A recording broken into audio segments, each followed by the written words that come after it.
네, 안녕하십니까. 충남대 천문우주과학과 이태형입니다. 여러분들이 밤하늘을 보면서 가끔쯤은 저 별의 이름이 무엇일까? 별자리 좀 한번 알고 싶다. 이런 생각도 많이 하셨을 것입니다. 근데 딱 별자리가 무엇이다 이렇게 이야기한다면 좀 쉽진 않습니다.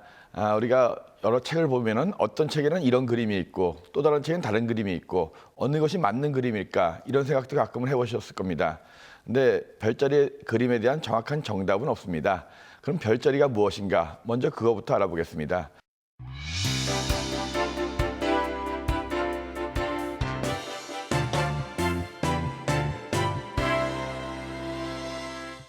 밤하늘의 모양을 새긴 별자리는 지금으로부터 한 10,000년쯤 전에 시작이 됐습니다.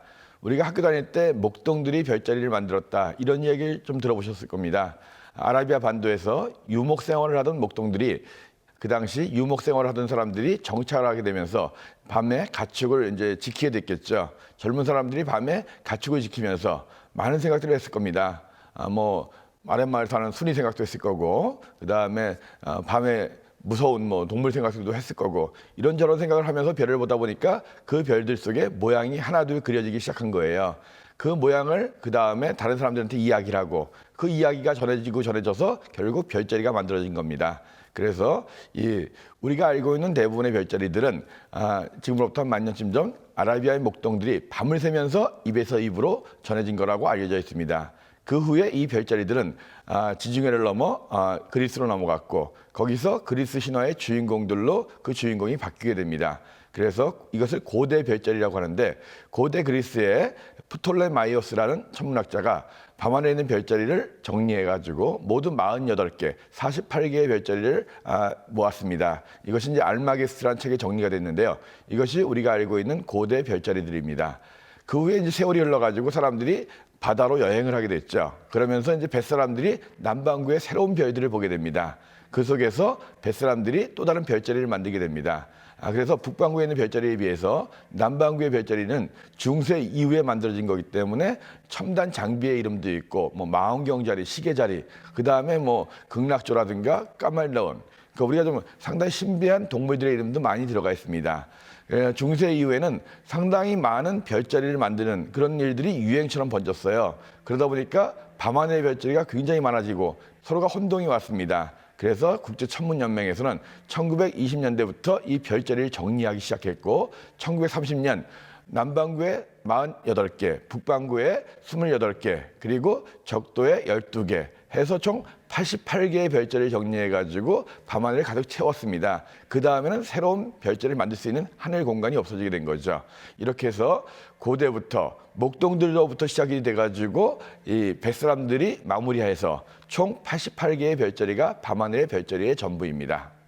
이 사람들이 별자리를 알게 되면서 그 다음에 궁금한 것은 별의 이름을 알고 싶은 거예요. 저 별은 견우고 저 별은 직녀고 또 서양의 별 이름들은 굉장히 좀 어렵기도 합니다. 직녀를 베가라고 부르고 견우를 알타일이라고 부르고 별 보는 사람들끼리만 통하는 이 이름들을 들으면서 상당히 모르는 분들은 이질감을 많이 느꼈을 겁니다. 그러면서 저 많은 별 이름은 어떻게 다 외울까 이런 생각도 하게 되죠. 하지만 사람들의 이름에 비하면 별 이름은 그렇게 많지 않습니다. 별의 이름에는 몇 가지가 있는데 그중에 가장 널리 알려진 게 고유 이름입니다. 고대부터 써왔던 이름인데요. 우리가 알고 있는 견우, 직녀 이런 것들은 우리나라의 고유 이름이죠. 이렇게 고유한 이름이 붙어있는 별들은 1등성, 2등성 정도, 간혹 3등성이나 4등성에도 있지만 전체 한 200개 정도의 별들이 고유한 이름을 갖고 있습니다. 특히 이제 서양 별자리에 있는 별 이름들에는 R로 시작되는 이름들이 많습니다. 알데바란, 알타이르. 이렇게 R이 많은 이유는 별자리에 있는 별 이름들이 대부분 아라비아에서 시작이 되는데 아라비아어에서 R이 영어의 더를 뜻하기 때문입니다. 이렇게 고유한 이름이 전해지다가 1603년 독일의 천문학자 바이어라는 사람이 별 이름들을 좀 분류를 해보자 해가지고 만든 게 그리스 문자를 이용해서 분리한 겁니다. 한 별자리에서 제일 밝은 별에게 알파, 그 다음이 베타 이런 식의 분류를 한 거죠. 그래서 이제 그리스 문자가 모두 24개입니다. 근데 어느 별자리에 별이 24개 이상인 것도 있겠죠. 그래서 그리스 문자 다음에는 영어의 대문자 A, B, C 이런 식으로 해서 그러니까 알파벳을 붙여서 별 이름을 정했습니다. 이것이 이제 바이어 문자라고 하는 건데요. 바이어 문자를 알면 어느 별자리에 알파별이다. 이 별자리에서 제일 밝은 별이다. 이런 걸 알게 되겠습니다. 그래서 예를 들어서 오리온 자리 같은 경우에는 알파별은 베텔게우스, 베타별은 리겔 이런 이름을 붙여집니다. 근데 이렇게 별 이름과 별자리 이름을 아는 이유가 무엇일까요? 우리가 그냥 재미삼아서 하는 건 아니겠죠. 별 이름을 알고 별자리 이름을 알게 되면 하늘의 위치를 기억할 수가 있습니다. 우리가 여행을 할 때 어느 지역에서 중요한 건물들 몇 개를 알면 그 지역을 여행하기가 쉽게 되겠죠. 마찬가지입니다. 밤하늘의 많은 별들을 다 위치를 기억하고 정하기 어려운데 별자리를 정하고 그중에 밝은 별들의 이름을 알면 그 위치를 찾아가기가 쉽거든요. 별을 좋아하는 사람들이 어느 하늘의 위치를 기억하기 위해서 별자리와 별 이름을 기억하게 되겠습니다. 그리고 별자리 공부하는 데 있어서 가장 문제가 되는 게 도시에선 별이 안 보인다. 꼭 시골을 가야 된다. 이런 생각들을 많이 갖고 있습니다. 그러다 보니까 시간 내기가 쉽지 않고 어쩌다 한번 시골을 가면 날씨가 흐리고 비가 오기 때문에 또 못 보는 경우도 많고 그래서 사람들이 별과 친해지기 어려운 건데요. 사실 별자리를 공부하는 데 있어서 제일 좋은 곳은 대도시입니다. 대도시의 하늘은 별이 많이 안 보이거든요. 그래서 어두운 별들은 사라지고 밝은 별들만 보입니다. 쉽게 말해서 요점 정리가 되어 있다는 거죠. 도시의 밤하늘은 요점 정리판입니다. 도시의 하늘에서 밝은 1등성, 2등성 위주로 별을 찾고 시골 가가지고는 그 밝은 별들 옆에다가 살 붙이기를 하면 되는 거거든요. 그래서 별자리 공부나 별 이름을 알기 위해서는 시골보다는 도시의 하늘이 훨씬 더 좋다. 이런 생각들을 하시기 바랍니다. 자, 그러면 이제 별자리가 무엇이고 별 이름들을 좀 알았으니까 실제로 별을 찾고 싶어지겠죠. 이 별들은 계절마다 좀 틀리게 보입니다.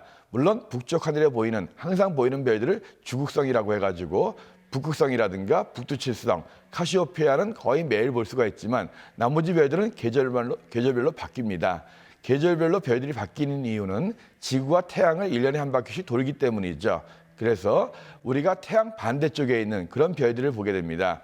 봄철의 별자리라고 한다면 봄철의 태양 반대쪽에 있는 별자리가 되는 거고요.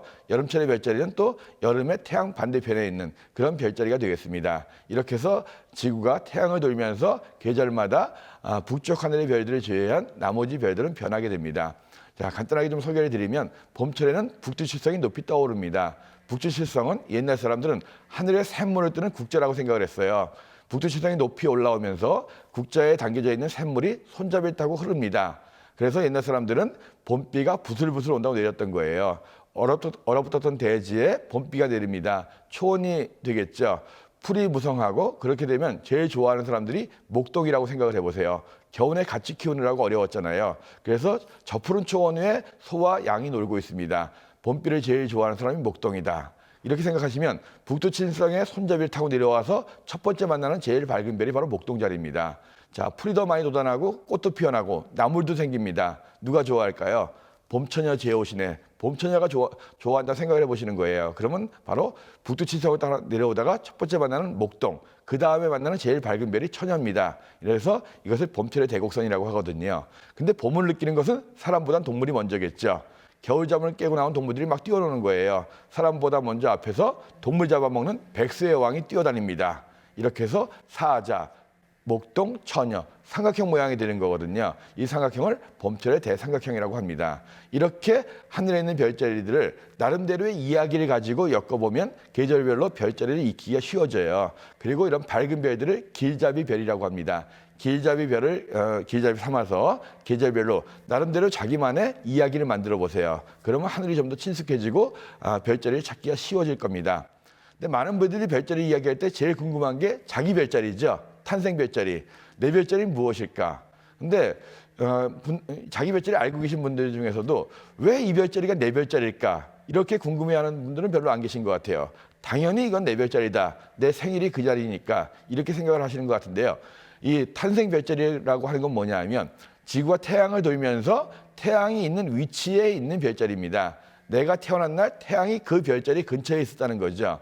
예를 들어서 3월 21일부터 태어난 분들은 양자리입니다. 그건 뭐냐 하면 태양이 춘분 무렵에 양자리 근처에 있었다는 얘기거든요. 양자리에 태어났다는 것은 양자리가 제일 잘 보인다는 것이 아니라 그 무렵에 태양이 양자리에 있었다는 거예요. 그럼 당연히 그때 태어나신 분들은 자기가 태어난 날 밤하늘에서 양자리가 안 보이겠죠. 양자리는 가을철 별자리입니다. 봄에 태어난 사람들은 자기 별자리를 반대 계절에 잘 볼 수가 있게 되는 거죠. 이렇게 해서 지구가 태양을 돌면서 하늘을 360도를 12등분했습니다. 12등분해가지고 양, 황소, 쌍둥이, 개. 사자, 처녀, 천칭, 정갈, 궁수, 염소, 물병, 물고기 이런 식으로 30도씩 나눠놓은 것이 바로 황도 12궁이에요. 물론 실제 밤하늘의 별자리는 어떤 거는 크기도 하고 어떤 건 작기도 하겠지만 이 탄생 별자리들은 그 이름을 빌려서 하늘을 30도씩 나눠놓은 거기 때문에 거의 한 별자리에 속한 사람들이 한 달 간격으로 됩니다. 이제 마지막으로 한 가지 더 말씀드리면 우리가 별을 보면서 또 궁금해한 것 중에 하나가 왜 우리 별자리는 없을까? 이런 생각도 많이 합니다. 저 많은 별자리 중에 대부분 다 서양 별자리예요. 과연 우리 별자리는 없을까? 이런 생각을 많이 합니다. 물론 우리 별자리도 있었죠. 별자리는 나라마다 민족마다 다 갖고 있습니다. 다만 그것이 얼마나 전해져 왔고 또 사람들한테 많이 알려졌느냐는 문제죠. 지금 현재 우리가 서양 천문학을 주로 배우기 때문에 서양 별자리가 알려졌지만 우리나라에도 고대부터 썼던 우리의 별자리가 있습니다.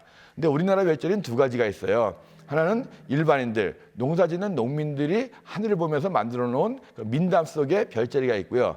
또 하나는 이 왕이라든가 귀족들이 하늘에 점을 치기 위해서 만들어 놓은 그런 학자들의 별자리가 있습니다. 이 학자들의 별자리는 천상열차 분야지도라고 해서 1395년 조선 태조 4년에 돌에 새겨진 것이 현재까지 전해지고 있어요.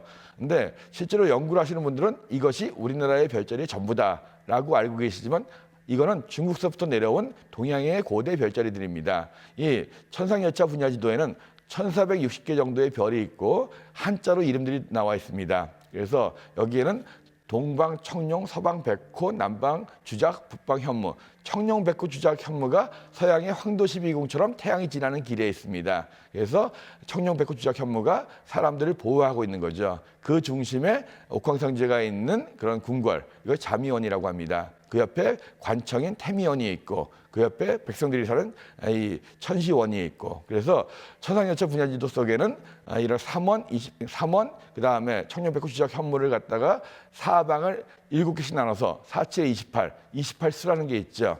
그래서 이것은 어려운 거고 학자들이 알던 거고요. 민간 속에도 많은 별자리가 있습니다. 우리가 알고 있는 견우직녀 이야기, 해와 달이 된 온우 이야기, 선녀와 나무꾼 이야기 이런 별들도 다 밤하늘의 우리 별자리예요. 그래서 우리 별자리에 궁금하신 분들 천상열차 분야지도를 포함해가지고 실제로 민담 속에 있는 별 이야기도 많이 찾아보시기 바랍니다. 자, 이제 별자리도 아셨고 별 이름도 알았고 자기 별자리 의미도 아셨죠? 자, 우리 별자리도 많이 찾아보시고 밤하늘 가끔은 하늘 보시면서 별과 친해지시기 바랍니다. 감사합니다.